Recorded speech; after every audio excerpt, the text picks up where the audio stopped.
Withdrawing from Watch Only wallet on Trust wallet is pretty easy thing to do. Today I'm going to teach you how you can withdraw from Watch Only wallet on Trust wallet. Well, the process is pretty simple. In order to do that, you need to make sure the first thing of all that you have the access to private or recovery phrase of your wallet address. Second thing is import wallet with a private key open Trust wallet. Now, open Trust Wallet. For this, launch the Trust Wallet app on your mobile device.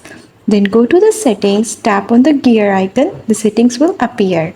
Now, navigate to Wallet, select Wallets from the settings menu. Then you can add a new wallet by tapping on the plus button to add a new wallet. Then you can choose View Only Wallet by selecting Add Existing Wallet and then View Only Wallet.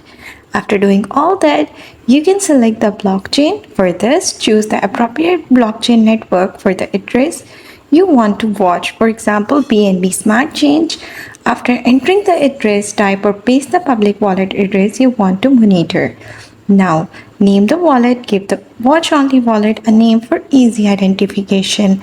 Tap Confirm to add the Watch Only wallet. That's how. Next, if you want to withdraw your funds, once the wallet is imported and you have access to it, go to the main wallet screen and select the cryptocurrency you wish to withdraw. Then tap on Send. After sending, enter the recipient's address and the amount you want to send. Confirm the transaction details and tap Next. Once done, confirm the transaction and enter any necessary security information, for example, password or biometric verification. That's how you can withdraw from Watch Only wallet on Trust wallet. Thanks for watching.